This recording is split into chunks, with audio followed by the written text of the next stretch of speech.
नमस्कार, फोरसाइट्स टीवी में मैं आशुतोष आपका स्वागत करता हूं।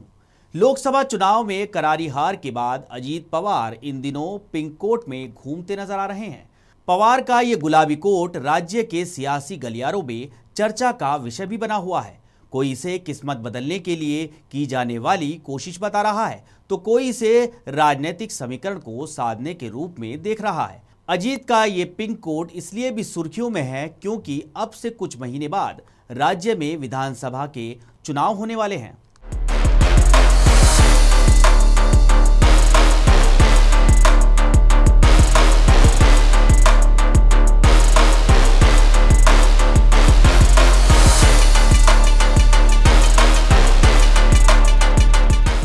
महाराष्ट्र में पिछले हफ्ते विधान परिषद के चुनाव हुए थे। उस दिन अजीत पवार पहली बार पिंक कोट में नजर आए थे। इस चुनाव में अजीत गुट ने चौंकाते हुए सभी दोनों सीटों पर जीत हासिल कर ली। अजीत इसके बाद अपने विधायकों के साथ सिद्धिविनायक मंदिर गए, वहां पर भी उन्हें पिंक कोट पहने हुए ही देखा गया। हाल ही में महिलाओं के एक कार्यक्रम में भी अजीत को पिंक कोट में ही देखा गया। शनिवार को स्वारगेट कार्यक्रम में भी अजीत पिंक कोट पहनकर ही भाग लेने पहुंचे थे।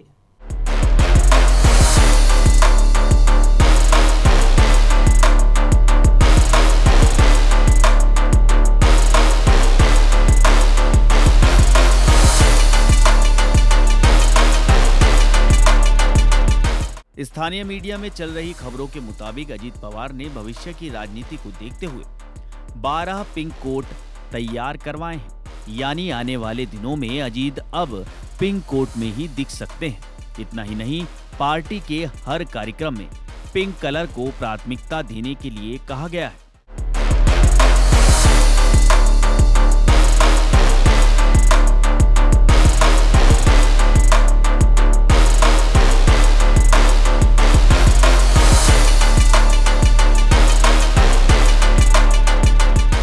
महाराष्ट्र के सियासी गलियारों में अजीत के गुलाबी जैकेट के चर्चा में आने के बाद शरद गुट ने तंज कसा है। शरद गुट के प्रदेश अध्यक्ष जयंत पाटिल ने कहा है कि अजीत द पिंक कोट के जरिए पार्टी और अपनी किस्मत बदलने की कोशिश कर रहे हैं। शरद गुट के सांसद अमोल कोल्हे ने कहा कि दादा महाराष्ट्र का माहौल गुलाबी बनाने की कोशिश कर रहे हैं, लेकिन कोर्ट से ये नहीं हो पाएगा। उन्होंने कहा कि महायुति की सरकार भला ना करो और भला ना देखो के फार्मूले पर काम कर रही है।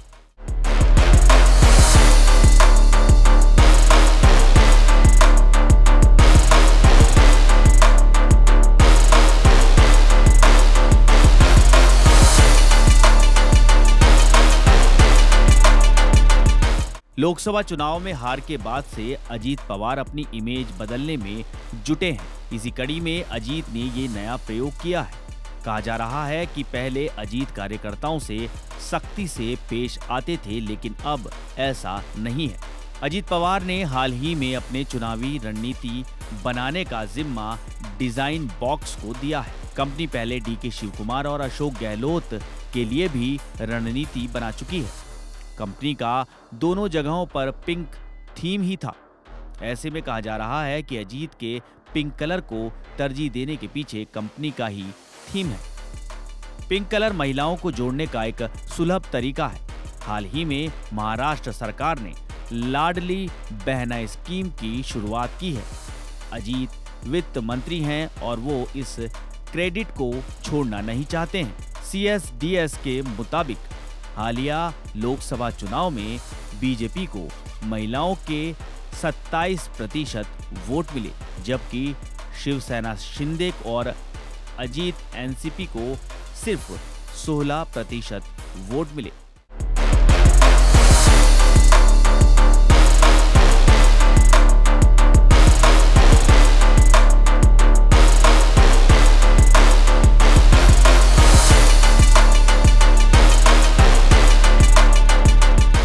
लोकसभा चुनाव में हार के बाद अजीत को लेकर सवाल उठाए जा रहे हैं। हाल ही में संघ की पत्रिका ऑर्गेनाइजर ने गठबंधन में अजीत को लेने को लेकर बीजेपी पर निशाना साधा है। ऐसे में कहा जा रहा है कि विधानसभा चुनाव से पहले कुछ खेल भी हो सकता है। अजीत पवार के सामने सीट शेयरिंग का मुद्दा भी चुनौती बना हुआ है। लोकसभा के रिजल्ट के बाद पवार की बार्गेनिंग पावर कम हुई है। ऐसे में ये भी चर्चा का विषय बना हुआ है कि पवार इस चुनाव में कितनी सीटों पर लड़ेंगे।